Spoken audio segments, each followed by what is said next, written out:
Okay, we're back to Mishlei already. It is the first shiur of our summer session, and we are doing Mishlei 12:19. Okay, and I think because I have no idea who's going to show up, and if anyone is new, I don't think anyone currently is like totally new to Mishlei stuff, but I will make an effort to like articulate the methodology a little bit more than usual. Yeah, okay, fine. So we will start off as we usually do by having a tentative working translation, if anyone would be so brave as to want to volunteer. The pasuk is Sfas emes tikon la'ad, the ad argia lashon shaker. Okay, and if you're wondering if this is where the Sfas emes gets his name from, the answer is yes. It's based on this pasuk. Yeah. Okay, who wants to try translating? Just jump right in. Sure. Truth lips. Yeah. So yeah. So truth. So if it's a noun, then it's truth. But this is, I'm pretty sure everyone's going to say it's an adjective. You can say lips of truth, maybe, but true lips. Let's just say true lips. All right. Okay. Yeah. Tikon. Tikon's hard.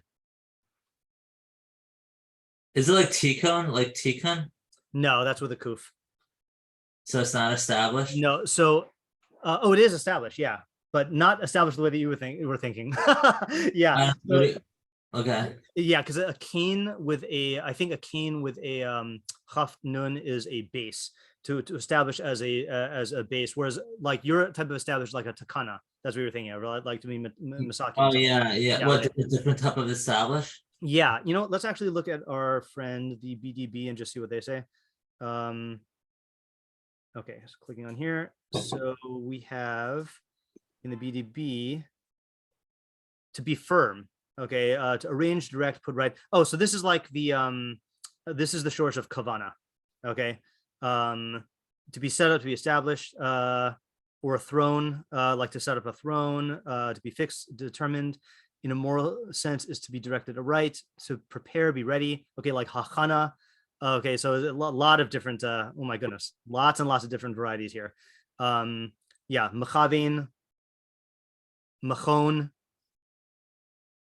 Okay, nachon is like right or fitting. Okay, fine. So it's to be established. Okay, tikon la'ad will be established. Go ahead.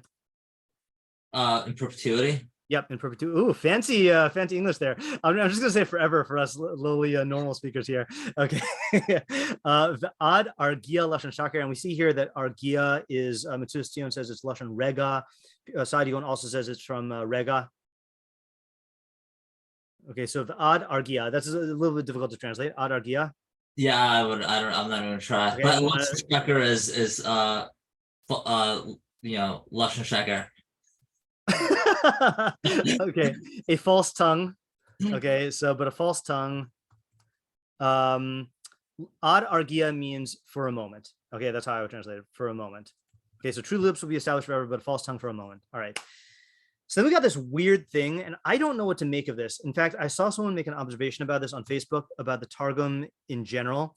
Okay, let's see. If anyone knows Aramaic enough to be able to catch what's weird about this, then I'll be very impressed. Okay, so he says like this. Sifta de kushta titakin la'alam. So that part is normal. So lips of truth will be established forever. Okay. Visahada mistarhev kalishna de shikra. Okay, you want to know what sahada is? Witnesses. Witness. Okay, yeah. Okay, so but and then mistarhev means a hasty or quick witness. Okay, so let's just say a hasty witness kilishna de shikra is like a false tongue. Okay, so anyone like what did he do to the Hebrew? He butchered it. He didn't butcher it. He changed it. Yeah, how? Well, that's what I meant by butcher. I mean, he just changes the the what? Beginning of the pasuk. It's like he's putting an altar now. Nope, he's not. Well, he might be pulling an altar. Yeah. Anyone catch what he did? We make it aid instead of odd. Yes. So he is treating this as aid instead of odd. Okay, as a witness. Okay, instead of until. All right. So the question is, I don't know what you make of that. Like, like, our when Ariel says pulling an altar, so just to fill in the background here, Robert Alter is a modern translator. We established last time, looks like Bilbo Baggins. And that, I mean that as a compliment, okay, not an insult, like a heroic figure. So he we use the Masoretic text, which is the text that is like maintained by Chazal, like in Torah Baal Peh, but Alter feels a freedom to use different versions of the Tanakh. So let's say like the Septuagint or the or like the Dead Sea Scrolls, and those don't necessarily have the same like vocalizations as ours do. So he feels free, Alter feels free to play fast and loose with the vocalization. The Targum, though, theoretically should be our Masorah. But I don't know what, I'm not sure what he is, where he gets this from. So I'm just going to leave this as an alternate translation. We'll still go with the normal translation because that's what almost all the Mefarshim do.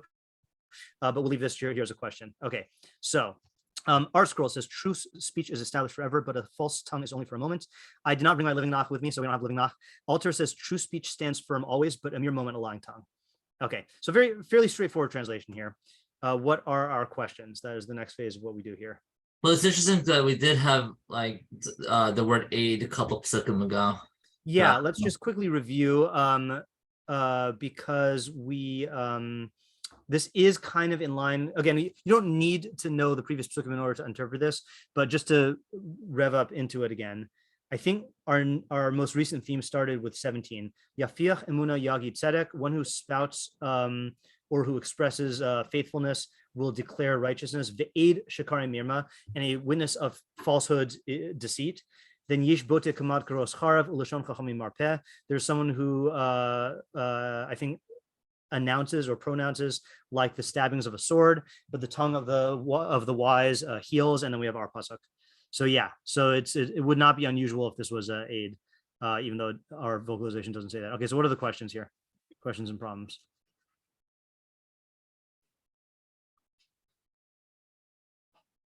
Oh, sorry, Rifty. Yeah. It's weird. The light, now that it's like daylight, like I don't know, everything's all messed up. So I'll blame it on that. Yeah. So a question is like, what does it actually mean to be established forever? Because I feel like even in time, sorry, that's my dog. He's loud.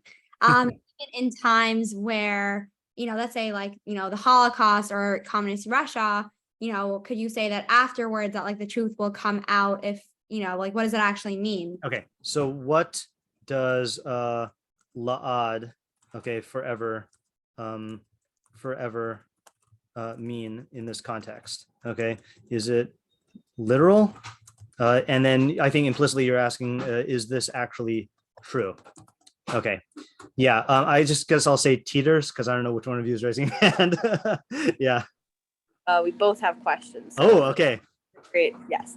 My question is there a reason they use different anatomy for the different clauses? Okay, good question. Tongue? That was my question. That was my question. Newlyweds think alike. Okay. Yeah. Okay.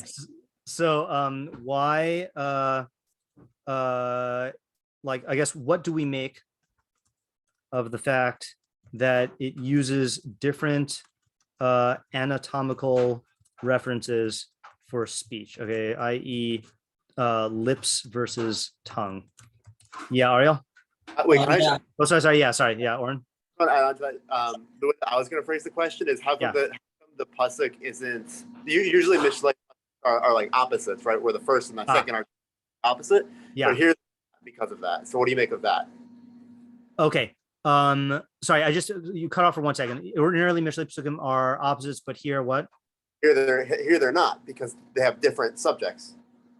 Okay. All right. I hear what you're saying. All right. So let me just give a refreshing of a Mishlei methodology, and then I'll write down your question. So our general policy, it follows the majority of Mefarshim who say that if there are synonyms, then that doesn't necessarily, like, synonyms are like just slightly different ways of nuances of saying things. By the way, can you hear that noise in the background or not? No? Okay, good. All right. Then my microphone's filtering it out. All right. So ordinarily, Mishlei will use synonyms without really it being critical to the idea. But our derech is that we will try to understand the nuance if we can, and if it like fits in and the idea doesn't hinge on it, but it just like adds to the idea, then we'll be happy. Okay. So given that, it really does seem to be the opposites, because it's saying true speech and false speech, but the question is, if it's not exactly the same, then why are there different things here? Okay, hold on just 1 second. Let me just translate this into a question here. Okay, why is each term used specifically for each half? Okay, I'll put it that way. Okay, Ariel? Yeah, I have two questions. One is in line with Rivki's question, but for what meaning for what is a moment, and I mean, and okay, yeah, what is part of that question. And likewise, what is a moment in this context? Okay, how long is it? Yeah, and and like it just seems very pasha too. If we're talking about like the stability of the truth or the words that you say out of your mouth, it just seems very obvious. Okay, so classic Ariel question is, this sounds obvious. Okay, what is the chiddush? Okay, new insight. Yeah. Okay. Rivki. Yeah, question / just like something I noticed, which was the question was first that why are we not speaking about people in this pasuk? So is that hinting towards? Oh, that's interesting.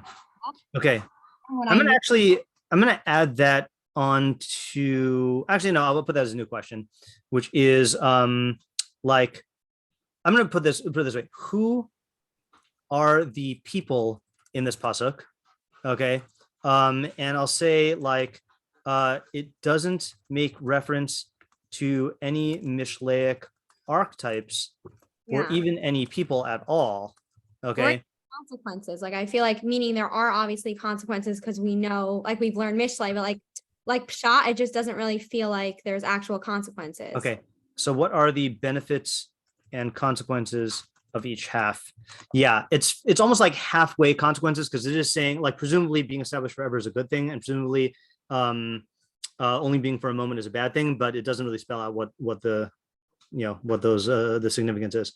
Yeah. And then just like a question of me, so when I noticed, not specifically for this pasuk, but I realized that for a few pasukim already that we haven't spoken about like people, like it's the same. Oh yeah, interesting. Okay, I'll add that here, even though I don't think we're gonna go back. But according to Rivki, this trend, this is a trend in recent pasukim. Okay, I'll trust you on that one. Yeah, Benji. Or not? I have two questions. Oh, yeah. Okay, yeah. On the translation, how does like lashon translate to lips? No, lashon is for tongue. Oh, for tongue. How does it translate to tongue? How does it translate? General use for it? Yeah. So lashon, it means literally tongue, but then secondarily it means speech. Okay. Yeah. And then also, it's like they're kind of off. The different two halves are like kind of opposite, but I would think better opposites would be like lasting for a moment, lasting for a long time, or lasting forever and not lasting at all. Okay, like, it's like lasting forever is more infinite versus lasting for a moment is like a little bit. But it should be like a little bit and a lot versus like not at all and infinite. Okay, so I'm going to put this question as a primary question, which is, how are these two opposites? Okay, they don't exactly line up, even though they do generally. Okay, we still have to understand it either way. Okay, Ariel. Yeah, did we ask like what the scenario is? No, we did not. Let's do that. Yeah, what let's actually put that as a first question here. What is the scenario here? So is this like true of all scenarios, or are we focusing on a certain decision-making situation? Yeah. And it is asking what the haba mina is the same as what's the chiddush? Yeah, I'll put that there anyway. because it's still a good question. What is the Hava Amina, which means, i.e., what would we have assumed without this pasuk? And who's the audience? Yes. Who is the audience? Is this for general audiences? Is this rated G? Or is this intended for a specific audience? Okay. Another question that we did not. Anyone have any other questions? Because I think there's one question, major question we're missing. Arguably two, but I think it fits as one. All right, give me a minute. Benji? I don't know if someone asked this, but like, how is this true that like it Yeah, seems like lies that's come the out question for a we want. while? Yeah. Okay. So the question is, let me see where I want to put this. Let's put this over here, which is like, hold on. Yeah. How exactly does this work, right? What makes true lips last forever and a false tongue last for a moment? And then we did ask, is this true? But I'm going to move that question here because this applies to both of them. Is this actually true? Okay. Yeah, Ariel? Okay, yeah, of course, here's the question. Meaning, like, what's the difference between the tongue and the lips? And also, like, why specify true lips versus false tongue? Meaning, like, are they implying two different things? Okay, well, that was the question that both Alex and Oren asked. Oh, shoot. Yeah. Yeah. I don't know why this slipped my mind. Yeah. Yeah. All right. I think we got all the questions now, though, because the one Benji asked was the one I was waiting for. Okay. So we have our questions. This is a fairly straightforward pasuk in terms of reading. Like, I don't think these questions are complicated. I think it's just going to be a question of how we take it. So we'll see what happens. Okay. All right. Let's do what we usually do at this point, which is to take our minute and thinking minute. Oh, we got a lot more people who joined. Okay. Anyway. All right. Thinking minute. Sorry. No, I got to remember the routine. I'll copy and paste this into the chat. Let's see. Here are the questions. Here's 1 through 5, and then okay. So let's take our thinking minute. Oh, sorry. Oh, wait, hold on just a second. I got to mute this. My mom's asking me something.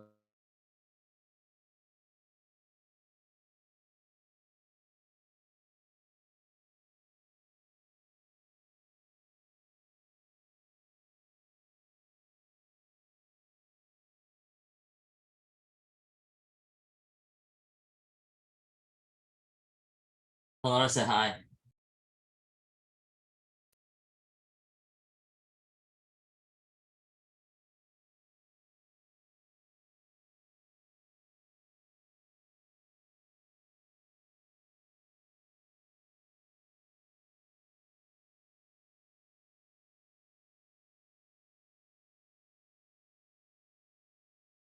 I'm just going to slightly modify one question. This is not changing the substance of the question, but what are the benefits and consequences? I want to also ask, and how is Mishlei like, what's the word? Appealing to us in the way this is expressed. In other words, like the very fact that it's telling us true lips will be established forever, he's relying on the reader to like assume that or to think that that's a good thing. But like, why wouldn't he spell out the full benefits of that? Or a false tongue for a moment, like that's supposed to intimidate us. So what is, what is, how is that supposed to intimidate us if he doesn't spell it out? Okay, let's get started with ideas. Yeah, Rifki, go ahead. Yeah, it's really funny that you just added that because that's, I think, what my idea is based off of. Oh, good. That was your question, so. Yeah. Okay, so I was thinking, I don't know, like, quote unquote, how basic it is, but I like the idea.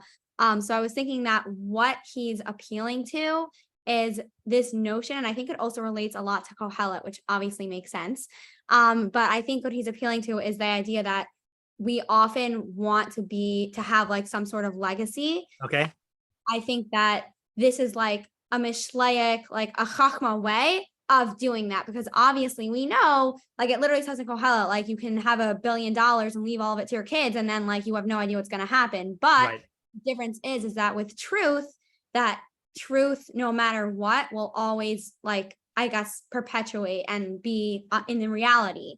So I guess basically, like, you know, even if it's not necessarily like, oh, like, you know, what I said, or not me, or like what anyone would say that's a true idea, like what I was thinking really is Torah. Like we obviously believe that Torah is a true like entity because Hashem gave it to us, and learning and perpetuating Torah ideas like that in a way is a legacy that will never diminish, because that it is a true thing. And then the opposite, for the opposite half, that we don't want to not have a legacy and we don't want to not be remembered. And again, even if you're not remembered personally, like the ideas are still perpetuating. And if you are saying false things and you're being, you know, deceitful, then you're not going to have like a legacy in any way whatsoever. And if anything, it's going to be worse, because you're just like not a good person. Okay. All right. Good. You were almost walking into another trap, but I was almost going to ask bring up a big problem there, but I think you solved it. So let me write down what you said, and then we'll have other people, if they want to add on to or modify or question what you're saying, and then we'll go into another idea. Okay. So Rivki is saying that that this is a Kohelesi Mishlei pasuk. Okay. In the sense that it's speaking to a person's desire for an everlasting legacy. Okay. So given the fact that all things perish, including you, the closest you can get to partaking of the eternal is to help perpetuate truth, which by its very nature is eternal. Okay. The question that when you were saying that it's eternal, I was going to say, like, well, who's to say that like the truth that you say will actually last forever? Like, for example, I'm pretty sure that like you know, we're not for a handful of like historical you know, accidents or hashgacha, we would not have the works of like Plato and Aristotle, you know, like, and there's so many ancient thinkers who wrote books or who like gave speeches that are lost to the ages.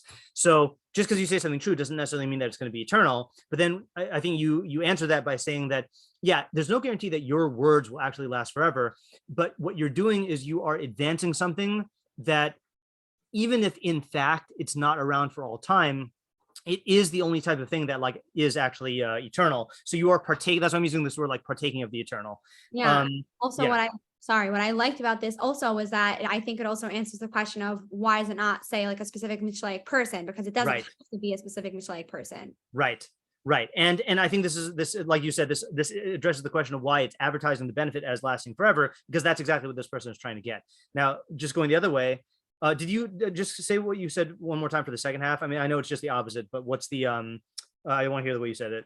Yeah, I think I was just basically saying that and someone who is not partaking in that, they likely want the same goal as the first person, but just by the pure fact that they're not partaking in that pursuit of truth and perpetuating that truth, they're not going to get that. And they're also, the consequence of that is not only they're not going to get what they want, but they're also likely going to be seen as like a bad or negative person, because if you're, you know, spreading falsehood, obviously, like that's not, you know, a good thing. Okay, so here's what I want to focus on now. I think this needs to be refined a little bit, which is I understand the positive way to have a lasting legacy by promoting truth, but I feel like the opposite of that is just so many other things that people do, mistakenly thinking that they're going to make a legacy. Like you mentioned in Koheles, like, you know, people try to build a legacy in terms of their wealth, and wealth doesn't last forever. Or people will try to you know, have like fame, you know, but fame doesn't last forever. So I want to know why it focuses specifically on falsehood, and what specifically it's saying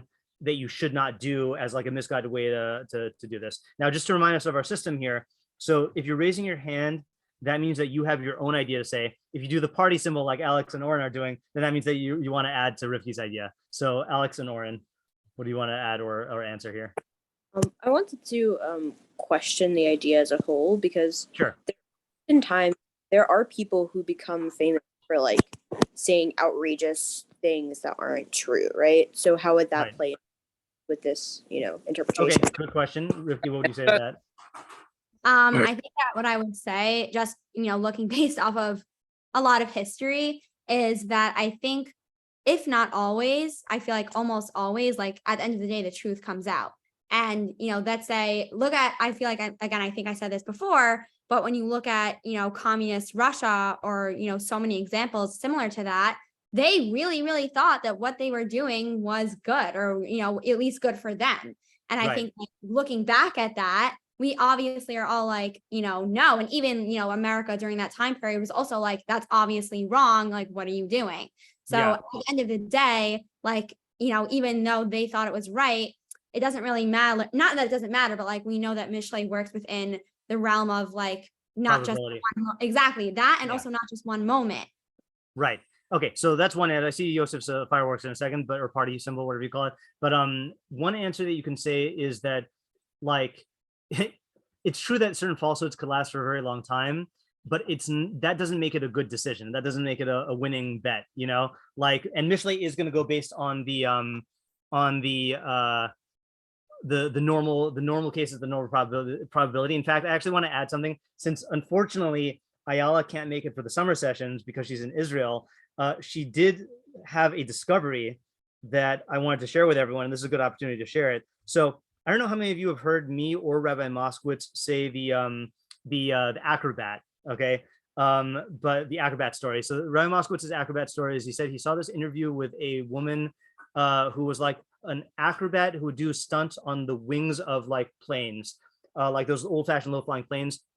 And in the interview, then the interviewer said to her, like, aren't you ever worried that things, something bad might happen? And her response was, I practice, I think of, when I'm on the ground, then I think of every single thing that could go wrong. And I practice routines for those emergency situations, so that when I'm in the emergency situation, my body will react automatically. Okay. So that's the thing I heard from Ryan Moskowitz, and I've said many times. So Ayala sent me a thing where she, I guess, asked ChatGPT, who was an acrobat who performed on planes flying in the air, who practiced all of her stunts fully on the ground and practiced everything that could go wrong.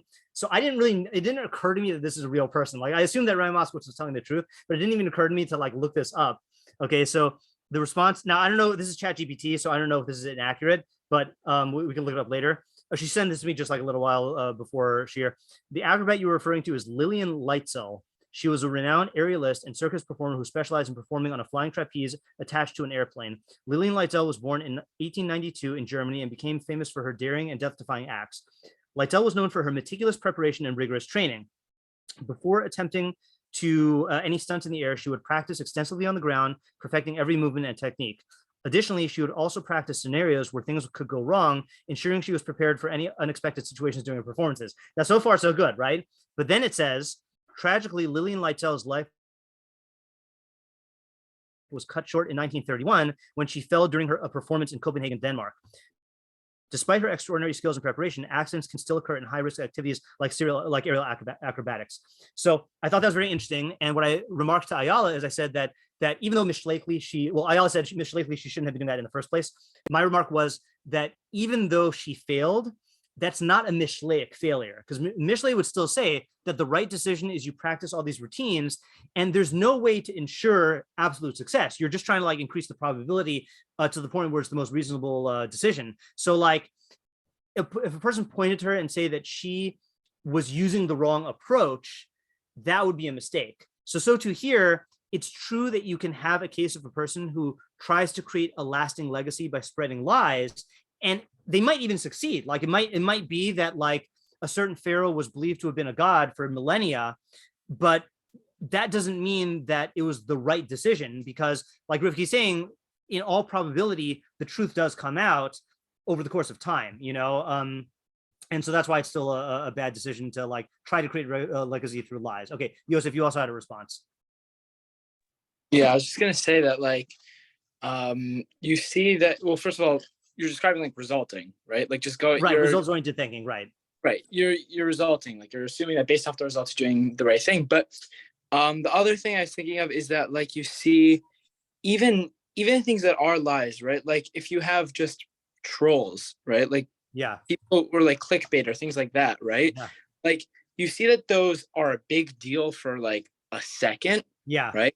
And they get you a lot of popularity and they get you a lot of viewership, or they get you a lot of fame for a second, or you do some insane stunt or something like that, right? But it doesn't last. It goes away in a second. It's just like it's just a reaction. It's not a genuine like interest or like a genuine value to it. Right. Okay. I think that, well, could I just go based on go ahead. I think that might be what the phenomenon of the pasuk is describing, is that things that aren't real have no substance to attach to them to make them last, right? Okay, right. And so lies, like that's why, like whatever, in the easy example of clickbait, it's not real, so it just goes away very fast, right? Because it's just a reactionary whatever popularity or whatever it is, right? And so because of that, it doesn't live on because there's no real substance to attach to. Okay, all right. I think that's getting to a more fundamental point, which I have a feeling will be in common with many of the approaches we take, right? Which is that, okay, maybe I'll hold off on that because I also have an approach, but I'll hold off on that. I'll just say that idea, I think you are answering Rivki's question as well, but I think that is a basis for an independent approach as well. Okay, so I still kind of want to know why it's specifically focusing on creating, if he's right, that this is about trying to create a legacy by attaching yourself and promoting the truth and advancing the truth. I still feel like I don't understand the subject of the pasuk where it's contrasting that with someone who attempts to do it through lies. Like I agree that there are people who try to make a reputation based on lies. I feel like there's something that is missing that can be developed. But if we don't have it now, we can come back to it. Hey, can I just try to add quickly? Yeah, sure. And then we'll go into the next idea. Yeah. So I think that, what would make sense to say would be that sometimes it might seem easier. Like, let's say if you're living, this is a specific example, but I think that the idea still applies, that if you're living in a time period where, everything is like, it's the opposite of the truth, and it might be easier to quote unquote get ahead, whether it's through establishing a legacy or getting a job or whatever it would be, through lies or whatever it would be, because that's the culture, and then that seems like it's the easier way. But I think that this is coming to say that no, like, even though your emotions might want that, because it's not necessarily always like a Russia that would be doing this, that if your emotions would want that at the end of the day, the way to do it, even if it might be the culture and even this and that, would still be to do through truth. Okay, so I'm not disputing your ideas. I still feel like this is too broad. I feel like it is too broad for me to be satisfied with it. I want to add one more thing, by the way, that Yosef made me think about clickbait. What's a better example than clickbait is a Wikipedia lie. Like if you edit Wikipedia in a way where you're inserting falsehood, it really is only a matter of time before someone corrects you, and like that's one of the things that Wikipedia demonstrated. Now, it's true that, like, let's say you lie in some very, very obscure area, like some scientific thing, it might be a long time before someone corrects you, but like the nature of it is such that, like Yosef said, there's no substance behind it. So all it takes is for someone to question it and then peek behind the curtain, and then they see that it's not really true. Okay. Wikipedia falsehood error. Okay. All right. Next idea. Yosef, go ahead. You're up. Okay, so I don't know if mine's fully fleshed out yet, but piggybacking based off of the thing I was saying before, I think it's that, like, crap, I'm like missing the words for it. Hold on, I'll come back to me. Okay, sure. All right, that's fine. Okay, Alex or Oren. Should I come back also? Oh, here. Yeah. So I was thinking that sort of similar to the last approach. Yeah. That this is probably something about a legacy. I don't know if it's literally eternal, but for a long time. Something about a legacy or a reputation, something like that. That if you're like an honorable person, like if you're generally true to your word or you're true to your beliefs, you're an honorable person. That's something that people remember. Okay.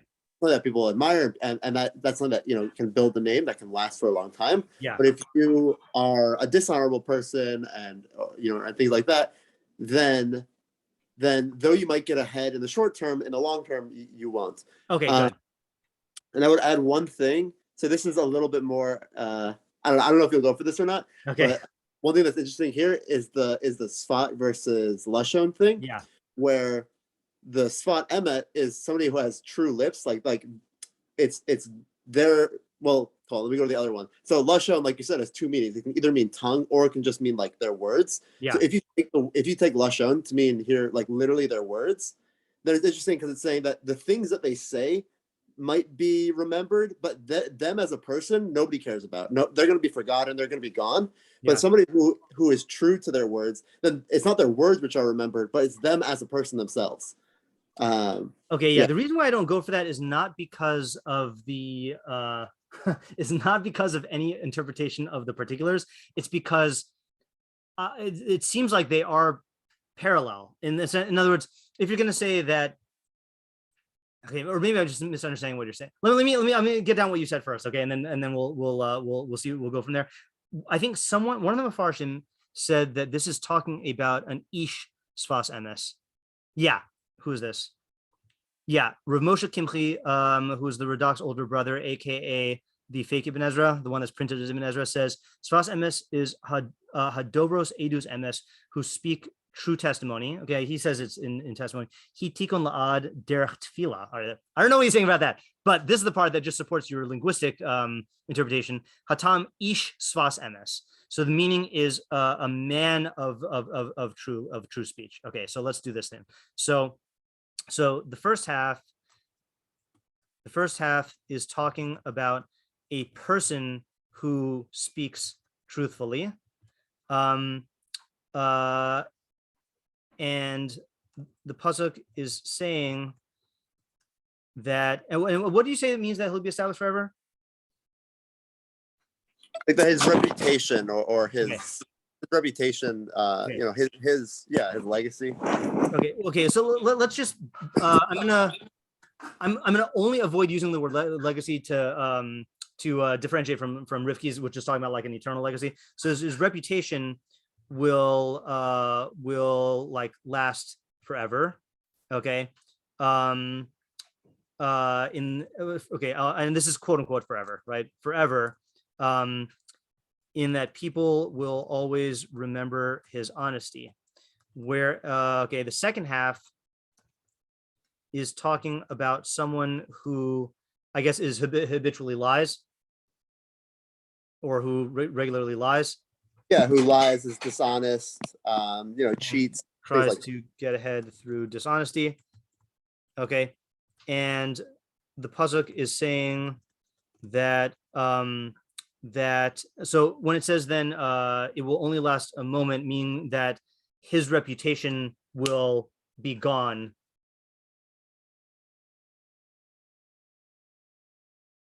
Right. I mean, his whatever good reputation he has will be destroyed completely.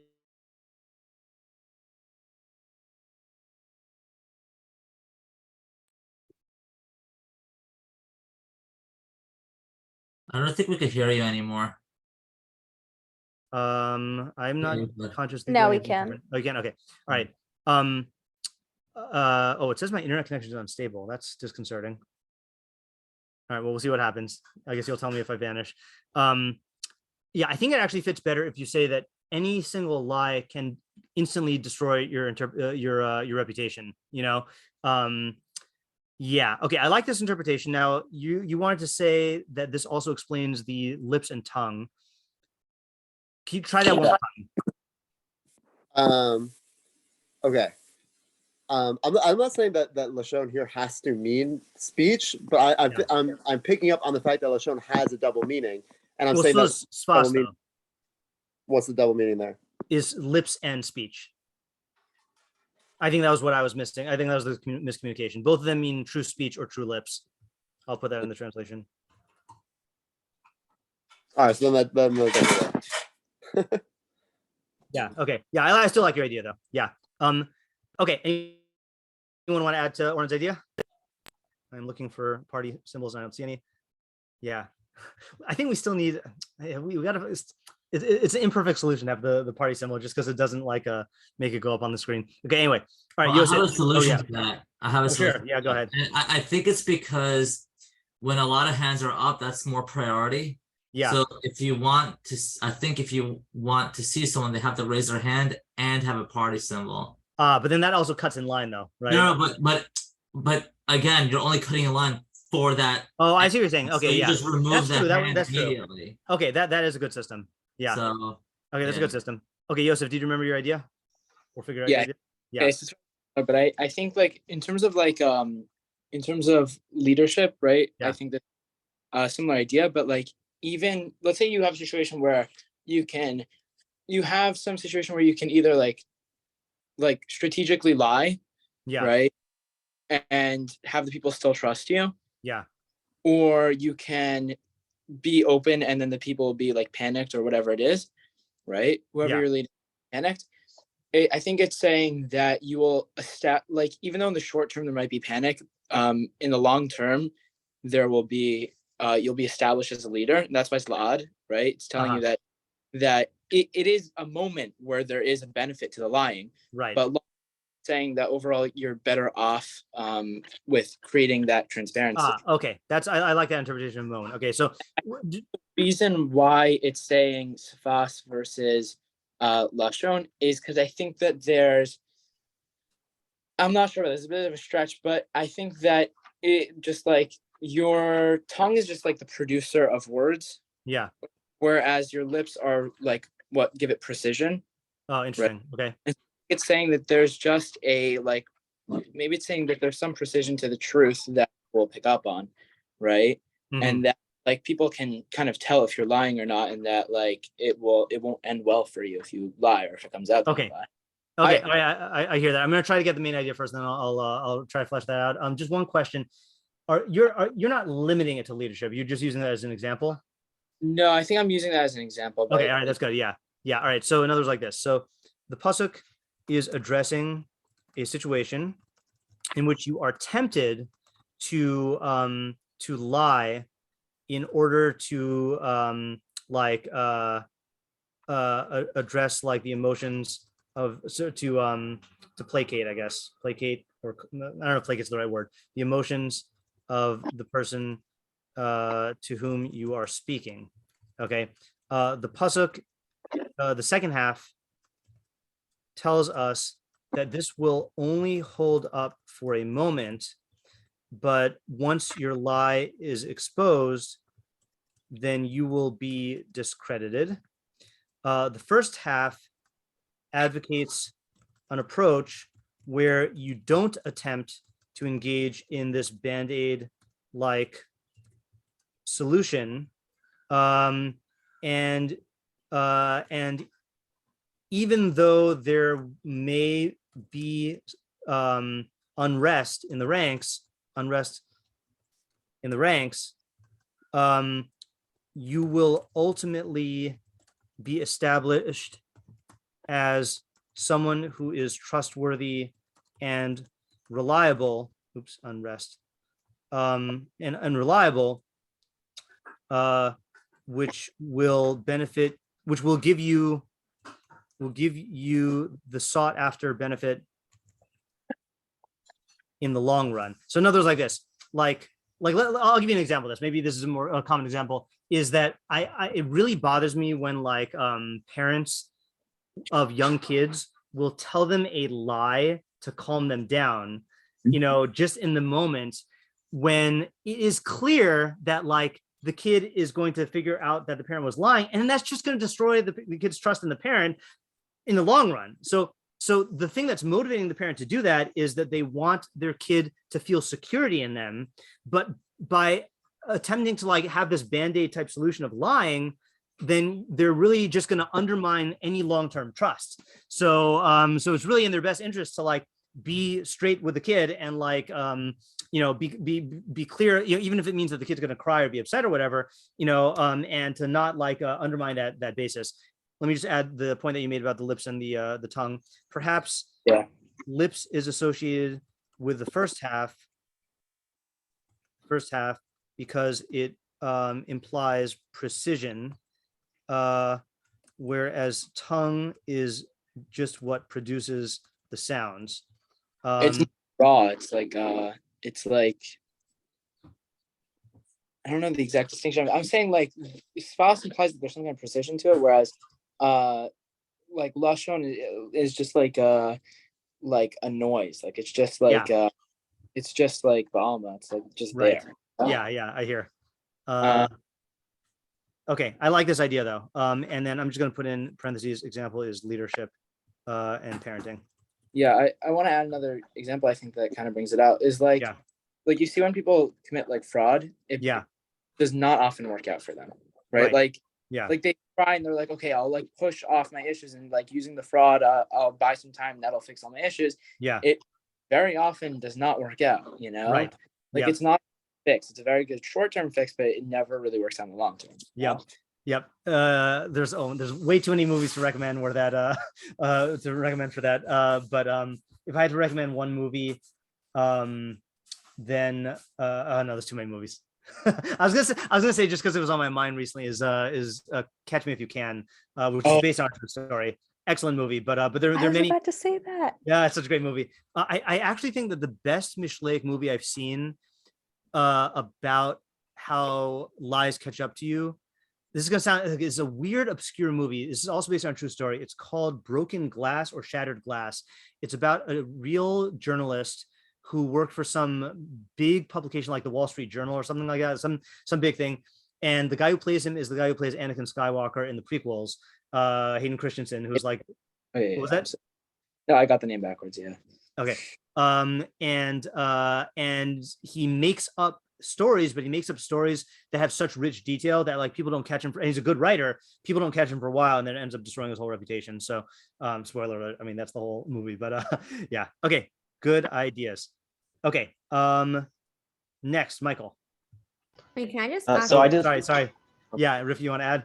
Yes. No, I just have a question. Okay. Yeah. No, I also like this idea. I'm just wondering, like, in terms of just like the idea, the words of the pasuk, how does the like specifically lying to someone about like to placate emotions fit in? I just don't see that. Right. So the answer to that question is that the pasuk does not say that, but the pasuk really doesn't say. I guess that's the advantage of your idea, Rifki, is that that it's only speaking about the motivation. But I think that the pasuk is going to either have to be talking about a scenario that it's not specifying because it really doesn't give us any clues, or it's just talking about all scenarios, you know. And most of the time when you lie, you are trying to address a present problem, you know. So I think it's a reasonable thing. Okay, Michael. So I decided to go with the Targum's idea that it's about a witness. Okay. So maybe if the audience is like a witness who like is tempted to lie for like some sort of short-term benefit. Yeah. So they want to lie, but they haven't decided yet because, you know, they have like a Yetzer Tov that's telling them not to. So they think that let's say that it actually works and they get the incorrect verdict, which will benefit them. So they'll think that, okay, I'll be good and nothing bad will happen. But then in reality, the truth is eventually going to come out. And then, so the moment could actually end up being for a while. It could be, you know, years, however it is, until they find the truth. But in the grand scheme of like the ever-flowing time, it will overall be like insignificant, and the true result will overflow it. And then I tried to figure out what the lips versus a tongue idea would be. Yeah. And the only one I could come up with was, it was kind of the opposite of the previous idea. It was that so the lips would be very like at the front and like transparent, but like the tongue goes all the way down deep. So like the lies have to start deep, but like maybe it's easier to, I couldn't work that part out, but maybe like it's easier to say the truth. I think the Malbim takes an approach like yours, which we'll look at in a second. I feel like I missed a step in the very beginning in the case, and then that had led to me having a hard time following. So just give me one more time.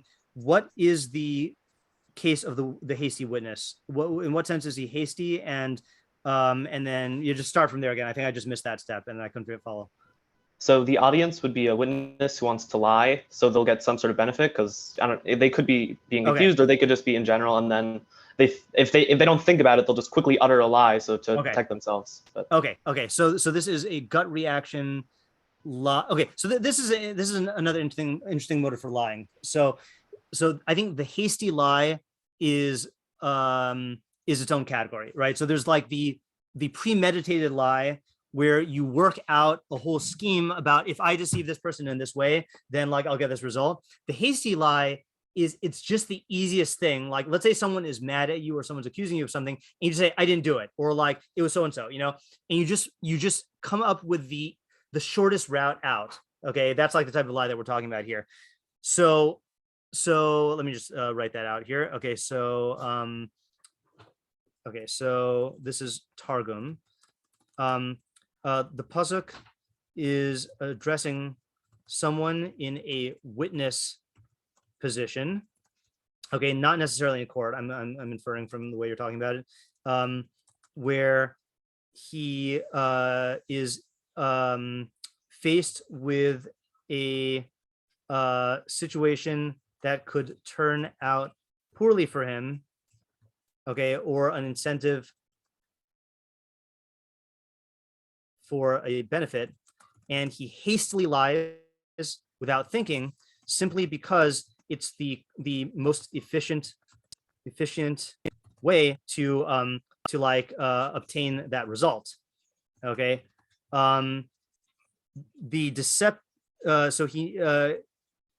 so in other words, sorry, and you said that for a moment means, because you said in fact in actuality it could last for much longer time, right? But how did you explain the momentary thing again?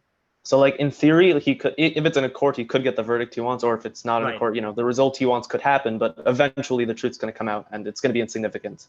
Okay. But why then does the pasuk say for a moment?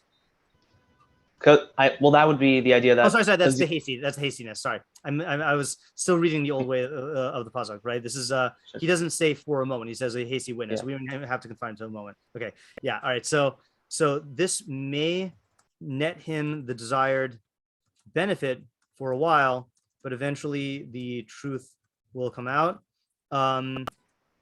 It's a better plan to just tell the truth. Okay, and then in terms of what you were trying to do with the lips and the speech, tell me if this helps. Okay, the Malbim does this move a lot whenever there's lips and speech. We're not even going to look at his interpretation for the actual pasuk. He says, V'yish hevdel bein hasafa v'halashon. Shasafa, there's a difference between the lips and the tongue. Shasafa hu hadibur hakal b'chitzonis hasafa. So lips mean the external speech, the easy speech that is in the externalities of the lips. Okay, v'halashon hu hadibur hagvoha. Tongue is the lofty speech, which is like with thought and rationality, right? I think that fits in with what you're saying, because it's just like the surface level, quick, impulsive speach. Yeah, he had it better than me, but I definitely tried to go with like the surface level versus like a deeper. Okay, yeah. Okay, so let's say perhaps, as per Malbim, this is why it uses lips for the false speech, because he's lying hastily and superficially. Sorry. No, it's reverse. That was my question, isn't it? Okay, yeah. Sorry, yeah, it's reverse, right? Right. Is it should, according to the Malbim, it should say svas sheker. So right. The distinction works out, but just not in your favor. So we'll keep that out for now. The idea stands on its own. Now I think I saw some party signs. Yeah. That was me. Oh yeah, Brooke. Okay, go ahead. I just adding on to that idea. Yeah. I was thinking along similar lines about how like lies are momentary in that like they're created while the truth is uncovered. Okay. All right. That pertains to my approach as well. I'm gonna hold off on saying this because I dug up my my written version of this and I haven't read it yet, but I do remember that it has that. So that's noted. Okay, duly noted. Okay, Chizkiyahu and Ariel and Benji also had party thingies. Yeah, Chizkiyahu? No, I try to take mine down. I think you just. Okay, fine. Okay, yeah, Ariel. Yeah, my party had to do with the kind of like a question on his interpretation from the reading of the pasuk. Yeah. Why are we assuming that this witness is a liar? Meaning, like, he's just a hasty witness. And yeah, you're right. We didn't hold on a second. Yeah, we didn't read this. Okay, sorry, you're right. Just and it's not going to undermine the idea, but I just wanted to read this more carefully here. Is kilishna deshikara, a hasty witness is like a false tongue. Yeah, right. Yeah, that's my question. I just wanted to know. Okay, you're right. Yeah. So, Michael, did you also make that mistake, or of forgetting that part, or is that incorporated? when I read the Targum, I realized, and I kind of like took out what I wanted, which was the witnesses, and I ignored the rest. So you made the mistake. Yes. You made the mistake in the pasuk. Michael, I'm sorry, but No. We got to read the facts. No, but so I do think though that I'm going to try to salvage the idea, okay, which is that a hasty witness is going to be someone who will do the act of testifying, but without actually thinking or checking to make sure that they're speaking truthfully. And that's as bad as a actual lying witness. You know, in other words, like people will witness something and then like when someone asks them, oh, what did you see? Sometimes the pressure because of like, I don't know, maybe because someone's going to get in trouble, or maybe because like, you know, you want to play an important role, something is going to motivate you to just like hastily say what you saw without actually checking to make sure that you actually saw what you saw. So that is like an age checker, which age checker usually means someone who is actually like knowingly engaging in malicious lies. Okay, so I think we can salvage the idea through that. Okay, but I'm glad that I'm glad Ariel pointed out the correct reading. Okay, Benji. A question on the Malbim. Is he like changing the words of pasuk to switch them? No. We accidentally switched them. We made the same mistake here also. We were so eager that we just seized on the Malbim's distinction. He gives a completely different interpretation of the pasuk, which I did not read. So, yeah. In other words, he Malbim in general, when you see lips versus tongue, he'll say lips means superficial speech and tongue means substantive speech. And I just eagerly grabbed onto that and tried to like use it to support Michael's idea, but it didn't end up working out. But the Malbim has his own idea for that. Okay, Chizkiyahu. Yeah, okay. Remind me that at the end I want to address the lips versus tongue seeming discrepancy. Okay, I will try to remind you. Idea for and a solution for that. Yeah.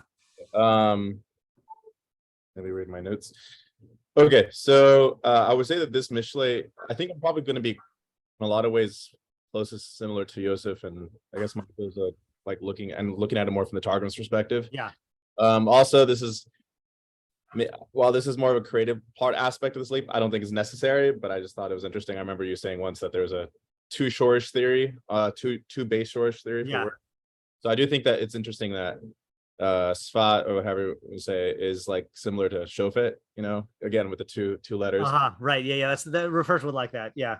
Right. Yeah. You know, that your lips are for making, or that, you know, it's talking about making judgments. So with that, so I'm going to say this is initially dealing with effective decision making. Hasty judgments will fail you in the end, even if in the short term they provide an easy way to make decisions without doing your due diligence. Truth requires investigation and work. That takes time. The appeal is if you shoot from the hip, make rash judgments or decisions. Maybe in the short term, you'll be able to like quickly go on to the next decision and stack up actions. And I would call it the more superficial side. But there's not a lot of truth behind it, so it's going to fail you. As far as why it says speaks, I would say, I guess this refers to the justifications one's gonna make. So like actively, whether it's to yourself or to someone else, for the decisions we want to make or advise them to make. And then another motivation that you might have is like a hasty judgment could be because someone is asking for advice, say like you're a posek or I don't know, like a lawyer or something. And and so there's some benefit, money or whatever, that they're going to give you if you give them an answer, but they're in a rush. And so they want you to not only, and likely on top of it, they want an answer that's going to benefit, you know, what they want. So you are pressured to give them a quick answer, which again goes to you not really doing enough research on it. And also they'll potentially go to someone else if you do not give them an answer. And so, of course, though, even if they do go to someone else who will give them that quick answer, if it fails them, which it probably will, whether they come back to you or not, you didn't put yourself in that situation, and you're not going to be, and you're still not going to, as far as the reputation aspect, I think maybe Rivki said, you're not going to put that part of your legacy, you know, in danger. If I want to make it practical to some degree. And then I guess I do remember. So I think the reason that in this case we're using lips as remind me again, it's the way normally you're saying the way so the Malbim. The Rambam, yeah, says that lips is superficial speech and tongue is more substantive speech. Right. So okay, so lips in this case is, I'm saying it's being used for the person that, like, because you're using it to talk to somebody else. So while it looks like you're giving deep advice, because that's why they came to you for, what's behind it is not. So like in terms of how it looks, I guess the optics of it is, okay, so this is someone who we expect has some basis for what they're saying. Whereas when it comes to, if you want to make decisions for yourself, or you should be slow to speak, not make a quick decision, not make a quick judgment. And, kind of like, I even think about like visually, like when you're learning or something, you're like moving your lips and you're kind of doing it, but you're not making a declaration of a certain sense. And so that's going to be, in this situation, why we're switching the tongues and the lips and how we're. Okay, so that was a lot. So I'm going to summarize what I got from what you're saying, and I realize I'm acknowledging that this is not going to necessarily line up entirely. But this is just my first pass at it. Okay, so okay, I do want to ask one question though. This is the only part that I'm not sure if I'm adding or not. Yeah, will be established forever. Are you reading that not as how long it's going to be established for, but how long it takes to establish it? No. I'm just saying that, because that would be good. I don't know. I would think about it from that. I hadn't thought about it like that, but I'm not saying I disagree with that, but more just that I was looking at it more as it's not flimsy. It's not going to fail you. Yeah. Right. So. Okay. All right. So here's what I got from what you're saying is that this pasuk is addressing. I know you said it's about decision making in general, but what it sounded to me more like you were saying is it's addressing any case in which you need to communicate truth. Which is why I think that when you said for advice, by the way, say again, which includes to yourself. Mine doesn't. Okay. I don't necessarily talking about other people. I'm also including. Yeah, that's the part that I don't know if I agree with, simply because it is talking about speech.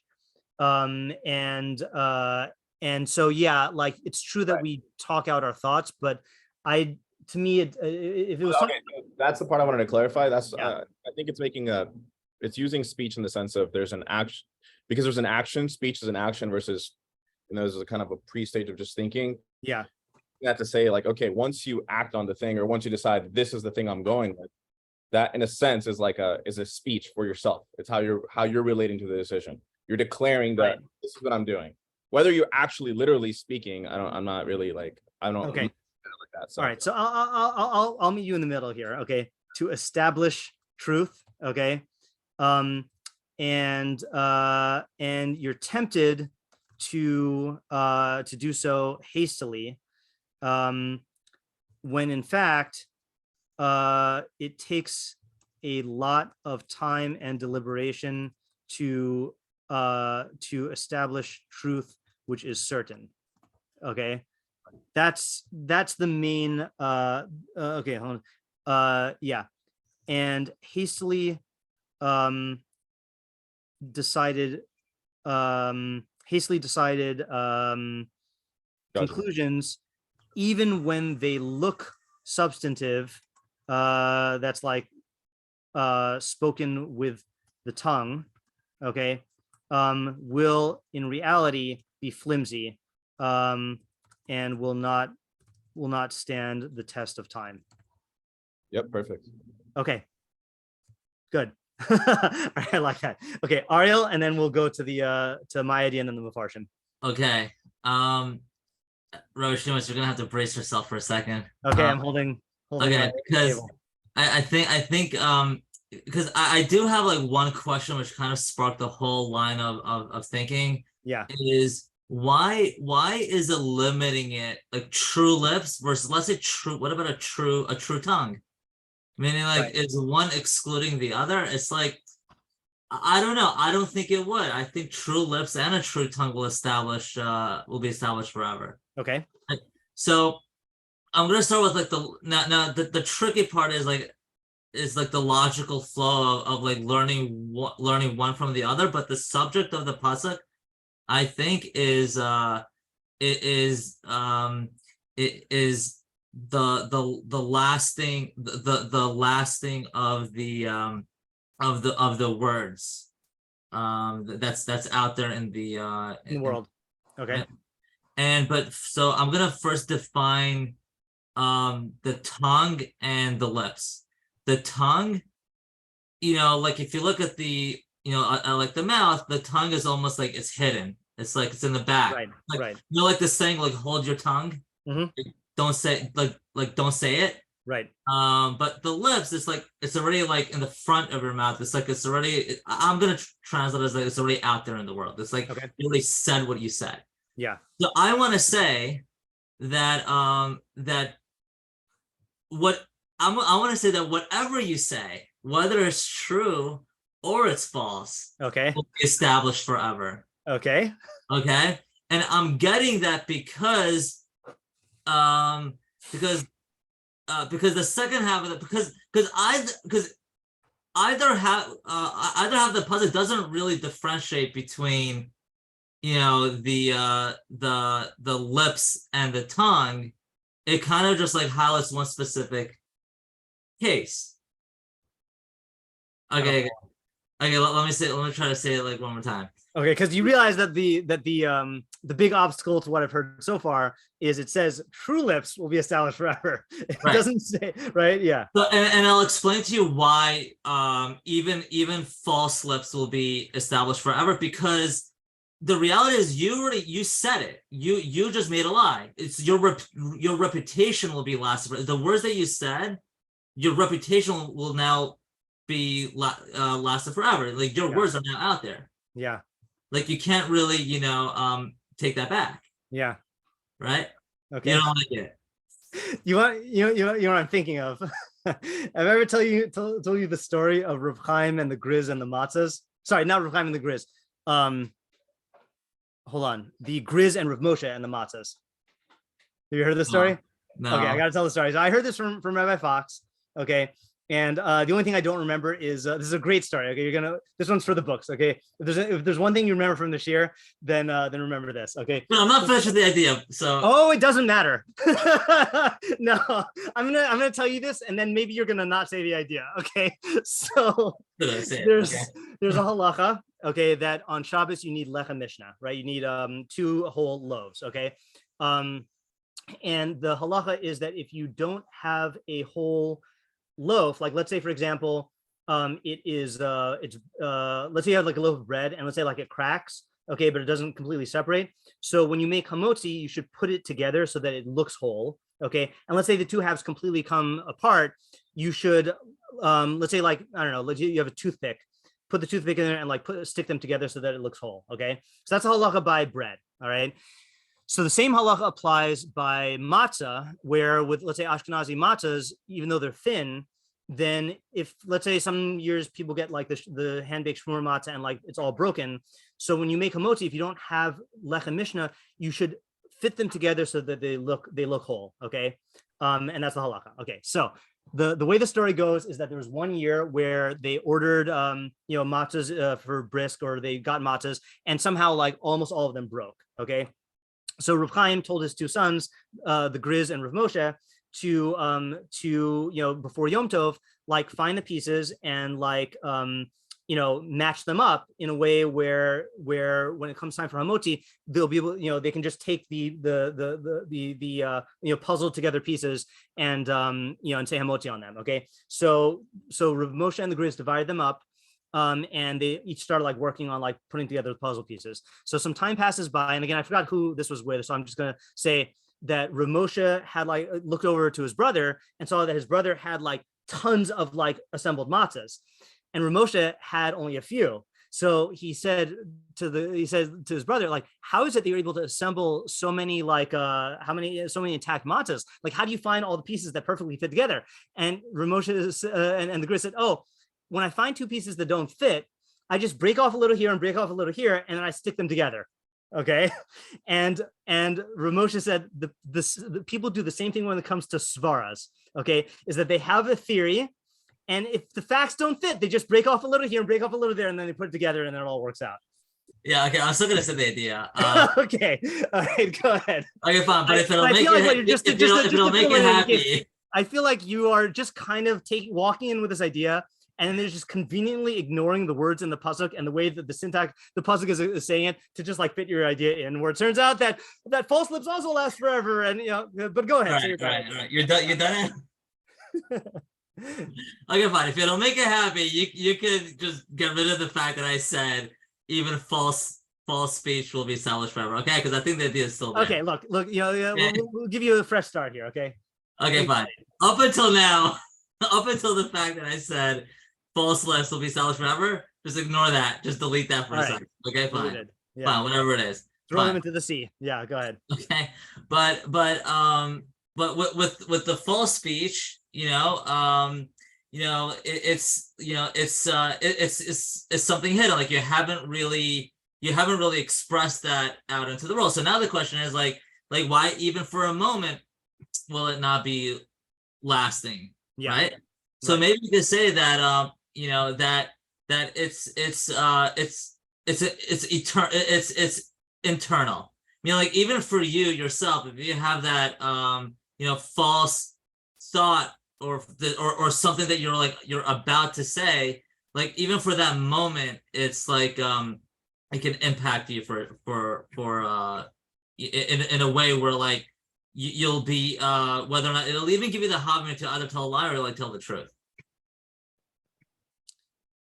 Okay, I didn't quite follow it, but what I think I got, no,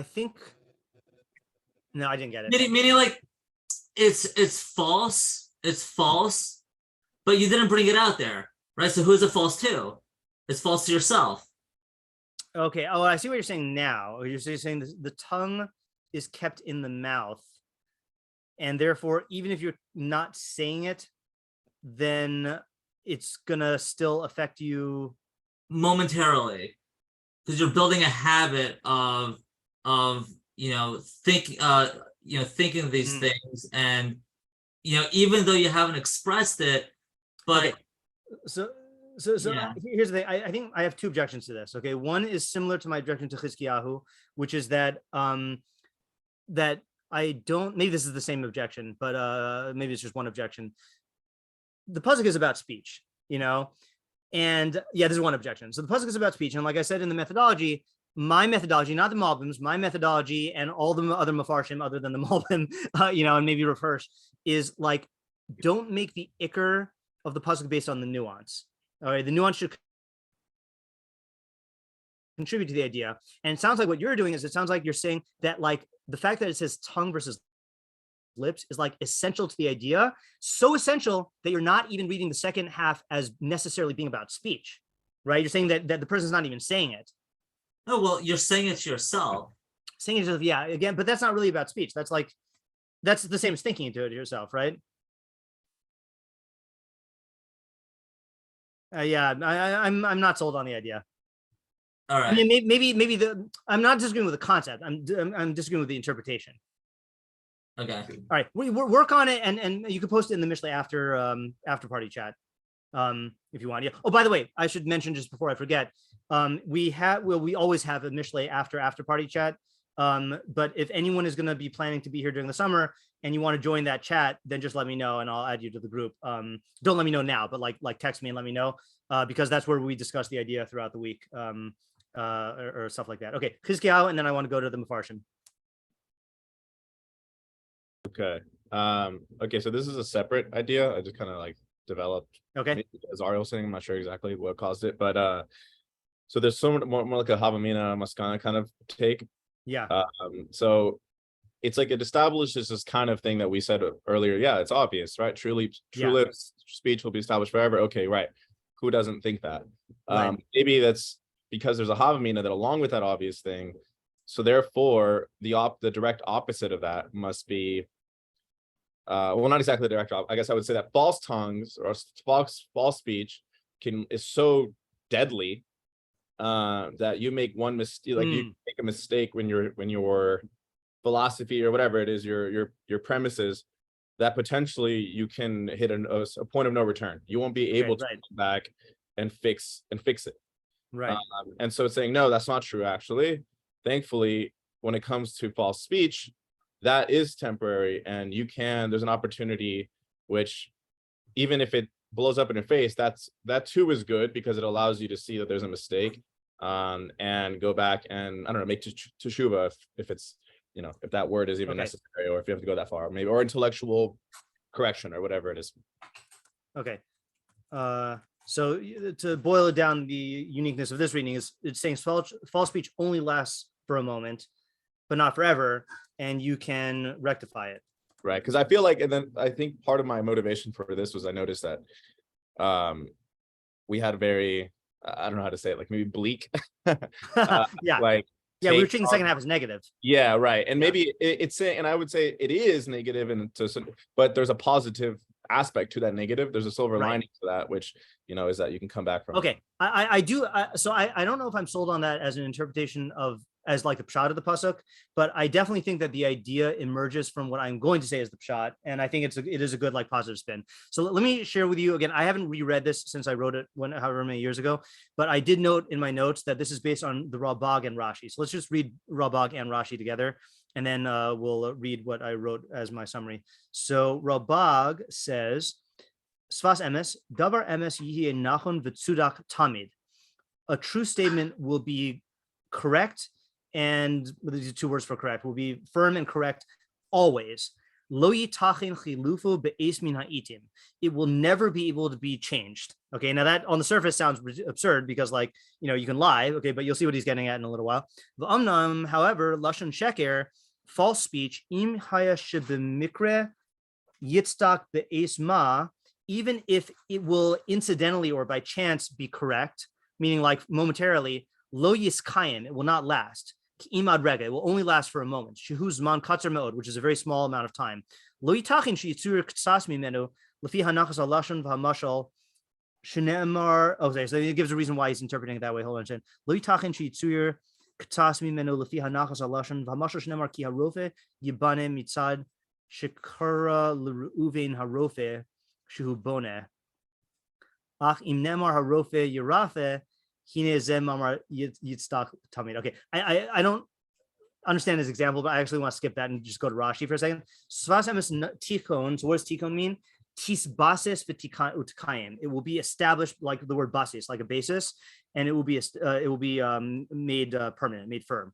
The ad ragia lima'at rega, for a small time, hukala. In a small time, it will vanish, v'holech, and it'll go away. Shasheker in lower gleim, because a falsehood has no feet. Okay, this is getting to what Brooke said as well. Okay, so before I read what I wrote, let me ask a basic question, which I know if you've ever been my student in any like high school capacity, I probably asked you this question before.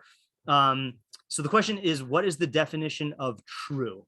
What does it mean when you say something is true, like on a true false test? It's in line with reality. In line with reality, right? So true means that truth is a property of a statement or an idea. And true means that it's in line with reality. False means that it's not in line with reality. So again, the earth is flat. That statement doesn't correspond, or that idea doesn't correspond with the actual reality of the earth. So we say it's false, but the statement the earth is round does correspond, okay? So here's what I wrote. Again, I haven't read this, so hopefully it works out. Here's my summary. Whereas truth by its very nature is stable and exists independently of what human beings say, think, or do, lies are intrinsically unstable and exist on a tenuous and contingent basis.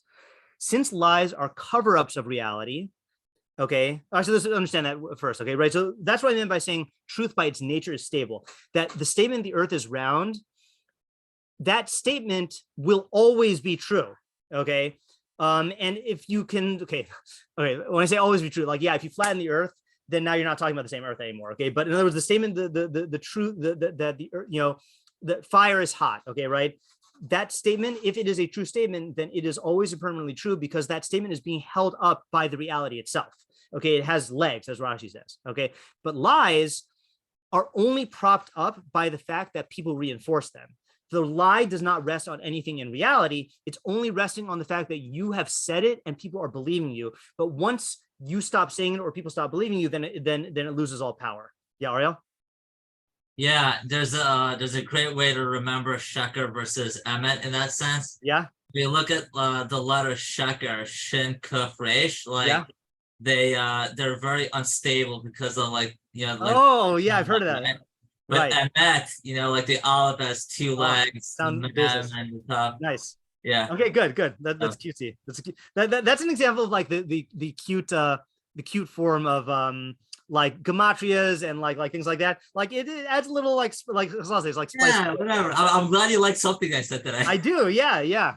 I like it's good. All right. Anyway. All right. Okay. So then going on in my summary, since lies are cover-ups of reality, liars, unlike truth tellers, constantly face the threat of exposure. Lies can only continue to exist as long as they are maintained by the people who espouse them, perpetuate them, and believe in them, whereas the truth is anchored in reality itself. Okay. Moreover, since liars know the truth, they carry with them the potential to topple their own lies, right? So in other words, in order to lie, you have to be aware of what is true and you have to be like trying to cover it up. In this sense, the liar is his own greatest enemy, since the slightest slip up can bring down his entire web of falsehood.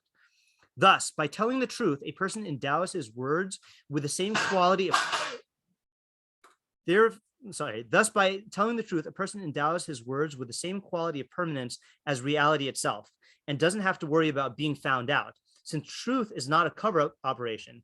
In contrast, one who tells a lie must continually manage the upkeep of his lies and take strenuous and stressful efforts to prevent them from being exposed by reality, by other people, and by his own carelessness. Okay, so this is really talking. So I don't know if you consider this a chiddush or not, but I feel like this is a very, very clear statement of like why truth is stable and why lies are unstable. Namely, that lies only exist if they're propped up, and they need constant work to prop them up. And the person who's propping them up is his own worst enemy, because he knows the truth and he might slip up, and he has to like maintain this. Like what I always think of, I don't know if I'm the first one to think about this, but there are those like performers who like have the plates spinning on sticks. I don't know if you've ever seen these people, and like they set up a bunch of these plates, and like they're setting up more and more and more. And by the time they set up one, they have to run and like spin the other one. And at a certain point, it becomes too much to maintain, and like they end up like everything falls down. And the only reason why they put themselves into the situation with broken plates is because they tried to prop up these plates, but it can't last. So that was how I interpreted the idea based on Rashi and the Ralbag. And I think that is very similar to what Yosef initially was saying and what Brooke was saying as well. Okay, any comments or questions or examples? Okay, so let's do our quick summary of all the ideas. Yeah, I got a question. Yeah, go ahead. Yeah, Ezra. So what exactly are you saying the Havamina is? Oh, good question. So what's the Havamina? Okay.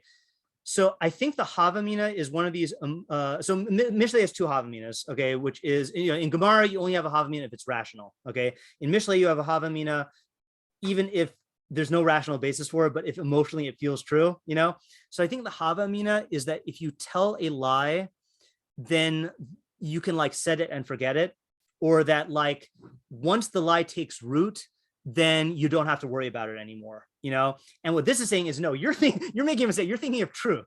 Okay, with truth is actually anchored in a reality. So not obviously that you do have to defend the truth, and you have to like fight for the truth. But truth is a thing where like once the statement is based in truth, that statement will have an intrinsic affinity for the reality. Like it'll be based in the reality. But a lie, don't think that you can just let it go. It needs to be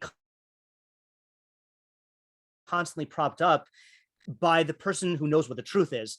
And I think that's the people, again, like I've never been a serial killer, so I don't really know this, but like you see these serial killers who get caught after like decades, that I'm sure they feel at a certain point that, okay, I don't have to worry anymore, but like, that's just not how it works, is that they because the truth is, the reality is always out there, and their statement never matches the truth. So there is always a threat of it being exposed. So I think the Havamina is that the liar feels like, once I tell a really good lie, or enough people believe it, or it's lasted for a long time, then it is permanent. And that's why the pasuk uses the phrase of forever and like momentary, because really it could be undone in a moment.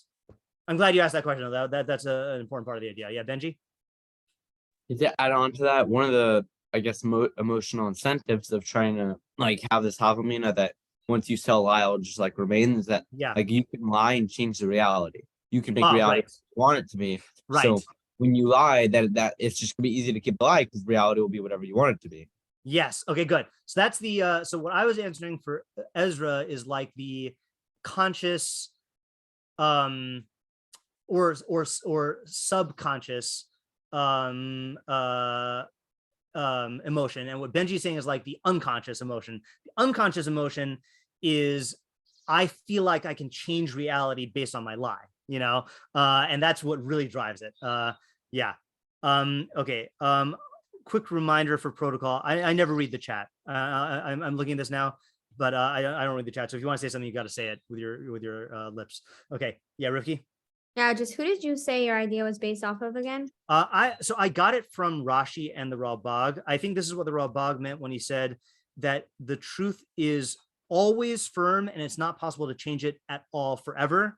Whereas Sheker will only by happenstance be correct because people believe it, but then it's going to go away in a short time. And then Rashi used the phrase, the emes has a basis and the lie has no legs. So like this imagery of like the standing up and being supported is where I got it from. Yeah. I think other Mefarshim say it as well, but I think I like those the best. Okay.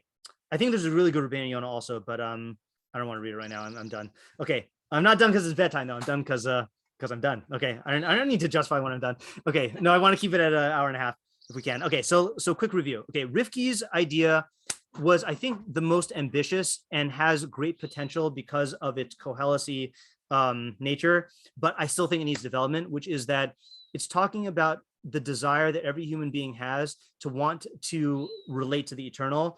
And people misguidingly do that by trying to create an eternal legacy, but we can't create legacies. The closest thing you could do is attach yourself or devote your life to that which is lasting, which is truth, and so if you do that, then you are at least relating to the eternal. You're advancing that which is eternal. Whereas if you try to promote a legacy through lies, then it's going to expose yourself to all the dangers we've been talking about. The thing that needs to be worked on with this idea is, I get, in the Kohelesi framework, people trying to establish an eternal legacy, it still feels hyper specific to be talking about lies. I'm not exactly sure why it's focusing on that. And I feel like this can be answered. This is not an insurmountable problem, but I need a satisfactory answer to that. Okay, then we had Oren's idea, which is talking about the reputation of a truth speaker. So an ish sfas emes, that reputation will last forever, and people will always know you as the person who is honest and who they can trust. But all it takes is one lie to ruin your reputation, and people will never trust you fully again. And that's what it's warning about when it says a lashon sheker. And lashon sheker does not mean someone who's a habitual liar, even someone who lies once. You can endanger yourself here. Yosef's idea was that people are tempted to lie in order to placate or to emotionally address the people who are like upset or like whatever the emotional situation is. And they do that like a Band-Aid, and they feel like the Band-Aid is going to be a permanent solution. But what it really does is it undermines your credibility when the people will inevitably find out about your lies.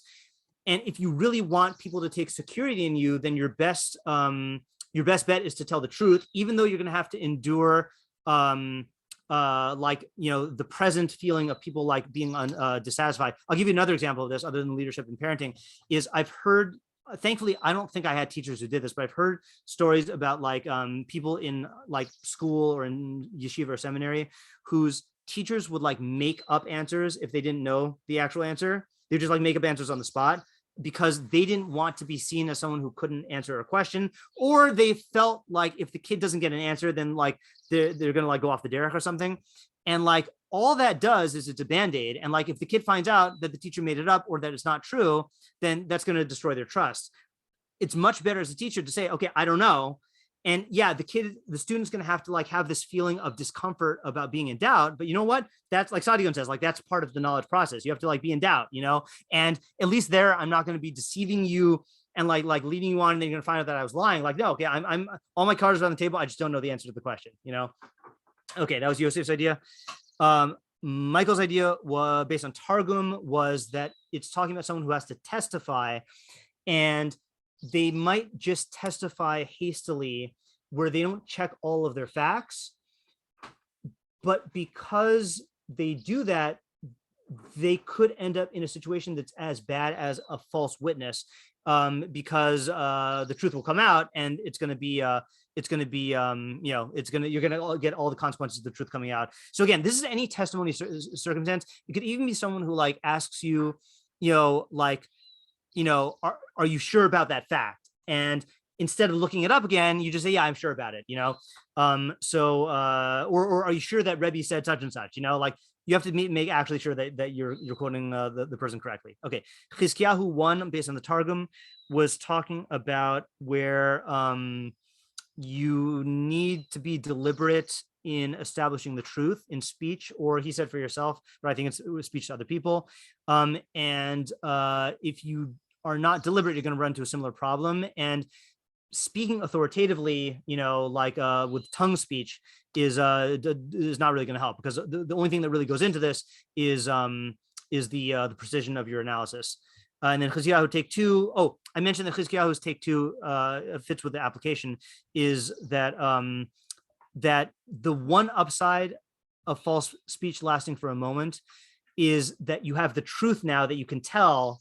And once you tell the truth, which would be doing tshuva, in Chizkiyahu's terms, then then you could be allied on the side of something permanent. But again, you could still destroy your reputation in the process, and that would be bad. Okay, so I think that even though this is a simple pasuk, I think we got a lot of nuanced ideas from it, and I'm happy with the idea. And this is a good first session of Mishlei. So reminder, if you want to join the Mishlei after party chat, just where we discuss ideas as we think about them throughout the week, then just let me know. You know how to reach me, and I will add you to the chat. No pressure, obviously. And Bli Neder, we will continue with a pasuk 20 next week. Okay, thanks for coming. I'm glad we have a summer crew. Thank you. Thank you. Okay. Thank take you. care. Thank you. Yeah. Good night.